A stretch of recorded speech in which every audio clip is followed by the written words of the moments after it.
Bismillahirrahmanirrahim. Assalamu alaikum. Welcome to chapter number 3 of first year biology. Enzyme जो है इसके start में आपने कुछ चीजें क्लियर करनी होगी जो कि इस चैप्टर के बेसिक्स हैं। अगर बेसिक्स आप इसमें सीख ले तो फिर आगे चैप्टर जो है वो पढ़ना थोड़ा सा आसान हो जाएगा। अदरवाइज आगे आपको बहुत सारी प्रॉब्लम्स आ सकती है क्योंकि इसकी में कुछ कंसेप्ट्स हैं जो इंतहाई जरूरी है। जरा गौर से देखते जाएं। The word enzyme is the combination of two word.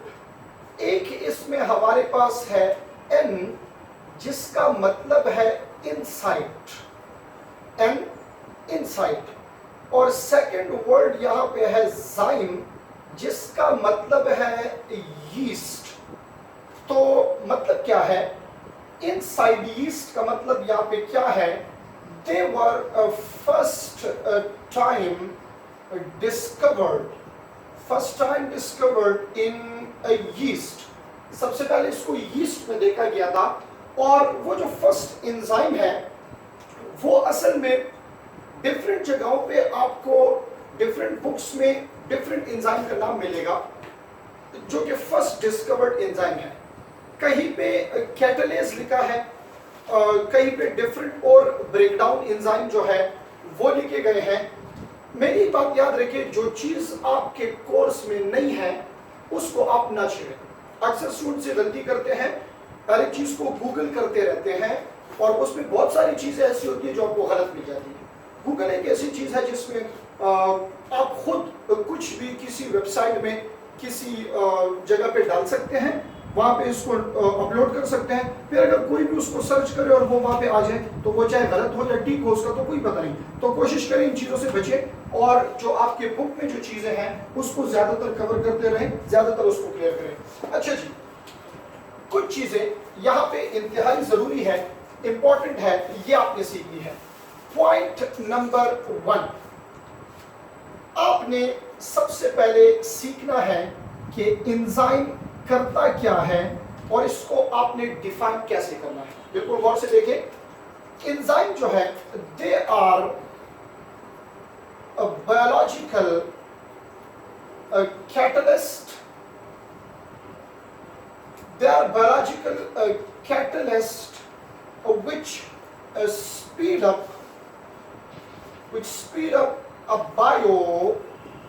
a chemical reaction and remain unchanged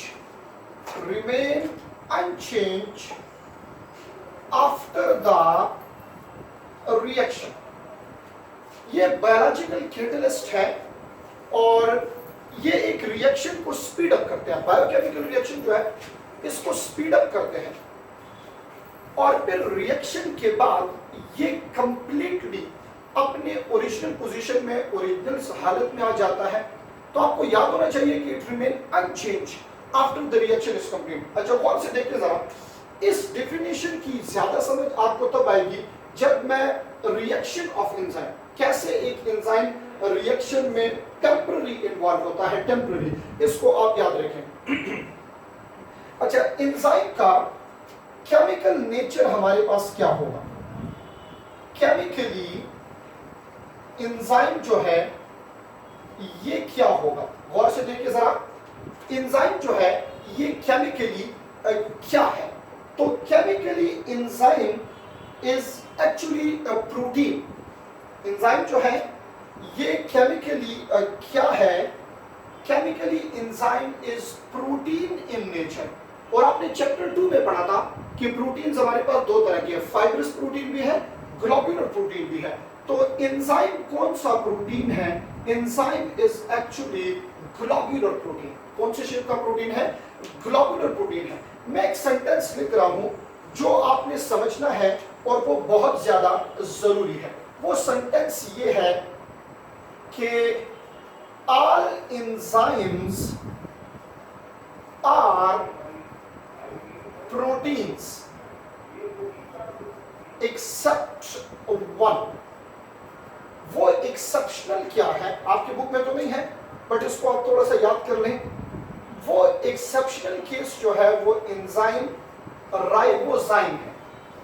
अब क्वेश्चन ये बन जाता है कि अगर राइबोजाइम एंजाइम नहीं है, अगर राइबोजाइम सॉरी एंजाइम तो है, अगर राइबोजाइम प्रोटीन नहीं है तो फिर इस राइबोजाइम का नेचर क्या होगा? This ribozyme is actually ribonucleic acid, ये आरएनए इन नेचर है। Then why this is called enzyme? अगर ये आरएनए है, इसको एंजाइम क्यों कहते हैं? The reason behind this is responsible to catalyse a reaction. ये एक रिएक्शन को क्या करता है? कैटलाइज करता है, स्पीड अप करता है। ठीक है, तो all enzymes are protein in nature except one. हाँ, मेरी एक बात याद रखिए, all enzymes are protein but all proteins are not enzyme. ये आपको पता होना चाहिए। All enzymes are protein but all proteins are not enzyme. Why? Let me explain, गौर से सुने। ये मेरे आईज जो है ये किस चीज से बनी है? सेल से। ये ईयर जो है ये भी किस चीज से बनी है? ये भी सेल से। तो मैं ईयर के थ्रू सुनता हूं, आईज के थ्रू नहीं सुन सकता। What is the reason behind this? इसमें जो सेल्स है वो क्या है? चेंज है। तो सारे प्रोटीन एंजाइम नहीं होंगे। आप याद कर लें, only those protein which is responsible to catalyze a reaction। जिस प्रोटीन में ये फंक्शन है, ये एबिलिटी है कि वो एक रिएक्शन को क्या करे? कैटलाइज करे, इसको क्या कहा जाता है? पर जो प्रोटीन कैटलिस्ट होगा उसको आप क्या कह सकते हैं? उसको आप एंजाइम कह सकते हैं। ये कुछ बेसिक्स हैं यहाँ पे जो बहुत ज्यादा जरूरी है। अब जरा गौर से देखें, और यहाँ पे मैं एक्सप्लेन करने लगा हूँ एक और इम्पॉर्टेंट चीज जो कि है स्ट्रक्चर ऑफ एंजाइम। एंजाइम के स्ट्रक्चर में कौन कौन सी चीजें हैं? स्ट्रक्चर इसका किस तरह है? शेप तो आपने प्रोटीन का देख लिया, ग्लोबुलर है। और ये स्ट्रक्चर हमारे पास कैसे होगा? ये एंजाइम, इसमें कौन कौन सी चीजें जो है ये इन्वॉल्व है। तो structure of enzyme contain two important things.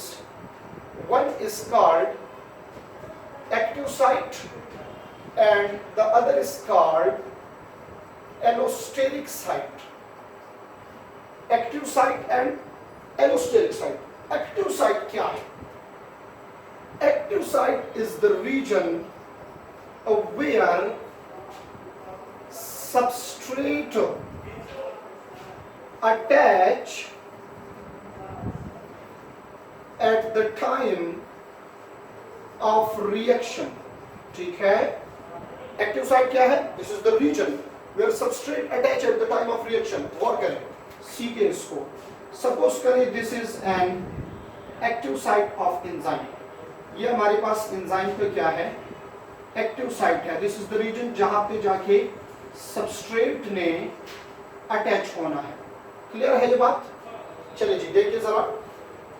अब एलोस्टेरिक साइट क्या है? एलोस्टेरिक साइट हमारे पास जो रिमेनिंग फ्रेमवर्क है, फ्रेमवर्क ऑफ एंजाइम, इसको कहा जाता है एलोस्टेरिक साइट। और वो एलोस्टेरिक साइट आपके पास वो ये है। This is the framework of enzyme. तो ये क्या है? ये एलोस्टेरिक साइट है। अब चूंकि एंजाइम तो प्रोटीन है, तो आपको याद होना चाहिए कि ये एक्टिव साइट किस चीज से बना हुआ है। The composition of active site is actually amino acids. इसमें डिफरेंट टाइप के अमाइनो एसिड्स हैं। चार्ज्ड अमाइनो एसिड जो है वो भी इसके अंदर मौजूद होते हैं। तो ये दो चीजें हैं, दो रीजन्स हैं। This is the reason where reaction, where substrate attach, तो this is called active site. और ये जो रीजन है, ये बॉडी जो है इसकी, ये क्या है? ये फ्रेम वर्क है। ठीक है, तो स्ट्रक्चर ऑफ एंजाइम में ये दो चीजें आपने याद करनी है। और एक्टिव साइट की कंपोजिशन जो है वो क्या है? एमाइनो एसिड है। अच्छा, इस एक्टिव साइट में दो साइट्स होते हैं। इस एक्टिव साइट में एक्चुअली दो साइट्स हैं, ये आप सीख लें। एक इसके अंदर होता है binding site. Active site contain two important sites. One is called binding site and the second one is called catalytic site. Binding site और catalytic site. देखिए बाइंडिंग साइट क्या करता है, सीखना है, इसको जरूरी है. Binding site is actually responsible for attachment of substrate. अगर आपके जहन में आ रहा है कि what is substrate, so the substance on which enzyme act, वो चीज, वो सब्सटेंस, वो मॉलिक्यूल, वो केमिकल्स जिसके ऊपर एंजाइम एक्ट कर रहा है, उसको क्या कहते हैं, उसको सबस्ट्रेट कहा जाता है. तो बाइंडिंग साइट असल में क्या है, binding site is the reason where substrate attach. And what is catalytic site, this is the site where reaction occurs. अब इसका क्या मतलब है reaction occurs, it means that this is actually the functional site जहां पे substrate convert होता है किस चीज में, प्रोडक्ट्स में. जरा मेरी तरफ गौर से देखें. Suppose this is active site. तो एक्टिव साइट में ऐसे, इधर मेरी तरफ देख लें, इसको सीख लें जरा. ये एक्टिव साइट है. इस एक्टिव साइट में सबस्ट्रेट अटैच हो रहा है. तो उस सबस्ट्रेट को इधर देखें गौर से, ये एक्टिव साइट है और ये सबस्ट्रेट आ रहा है. इस एक्टिव साइट में अगर ये सबस्ट्रेट ऐसे पड़ा हो तो वो तो कंप्लीटली अटैच नहीं हो सकता, यानी वो तो किसी भी टाइम इससे अलग हो सकता है.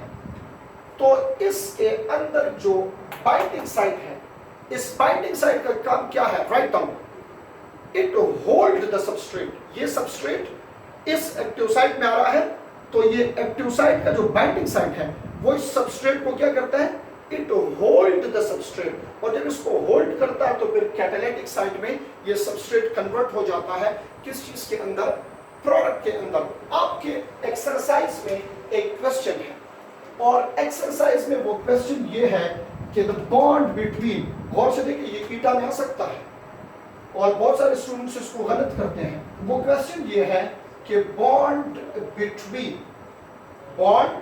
Between active site and substrate और बाइंडिंग साइट, सबस्ट्रेट और एक्टिव साइट, इनके दरमियान बॉन्ड कौन सा होगा. ये आपके एक्सरसाइज में क्वेश्चन है. आपने मुझे इसका आंसर देना है और फिर मैं इसको एक्सप्लेन करूंगा कि कोवेलेंट अगर आप आंसर दे तो क्यों, हाइड्रोजन आंसर दे तो क्यों, और कौन सा बॉन्ड होना चाहिए.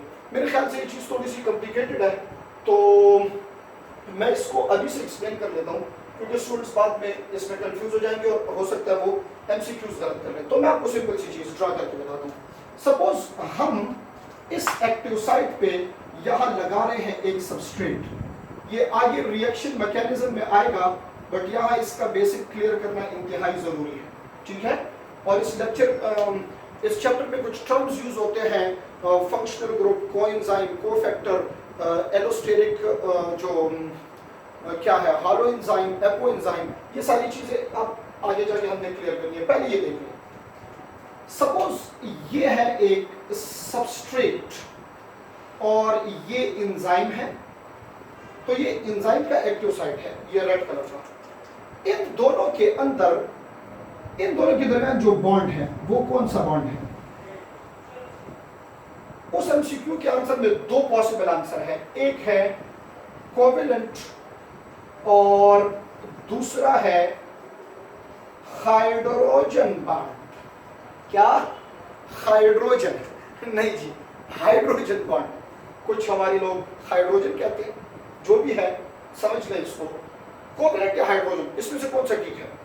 अगर मैं कहूं कि कोवेलेंट, तो वो तो बहुत स्ट्रांग बॉन्ड है, ठीक है, वो बहुत स्ट्रांग है. तो फिर ये सबस्ट्रेट और एंजाइम जब कोवेलेंटली अटैच होंगे तो इनका दोबारा अलग होना मुश्किल होगा. अगर सबस्ट्रेट और एक्टिव साइट में कोवेलेंट बॉन्ड हुआ तो वो तो स्ट्रांग बॉन्ड है. तो जब ये सबस्ट्रेट फिर प्रोडक्ट में कन्वर्ट होगा तो इनका अलग होना क्या हो जाएगा, मुश्किल हो जाएगा. अगर आप कहें कि हाइड्रोजन बॉन्ड है, तो hydrogen bond is weak force of attraction. Hydrogen bond weak force of attraction है. तो ये रिएक्शन के दौरान भी किसी वक्त अलग हो सकते हैं, तो फिर भी रिएक्शन सक्सेसफुल तो नहीं होगा। इसलिए इसका जो करेक्ट ऑप्शन है वो कोवेलेंट तो है, बट कौन सा कोवेलेंट है, इसको कहा जाता है कोऑर्डिनेट कोवेलेंट, और this is called temporary covalent. Coordinate covalent और टेम्पररी कोवेलेंट बॉन्ड इसको कहा जाता है। तो आपके एक्सरसाइज में जो क्वेश्चन है उसका करेक्ट ऑप्शन आपके पास क्या है, वो कोवेलेंट बॉन्ड है। ठीक है, आगे जाके आज हमने जो चीजें डिस्कस करनी है इसके नेक्स्ट लेक्चर में, वो जो है बेसिक टर्म्स जो इसमें यूज होते हैं और रिएक्शन मैकेनिज्म, और उस रिएक्शन मैकेनिज्म के ऊपर जो दो हाइपोथेसिस है उसको डिस्कस करते हैं। Will be right back.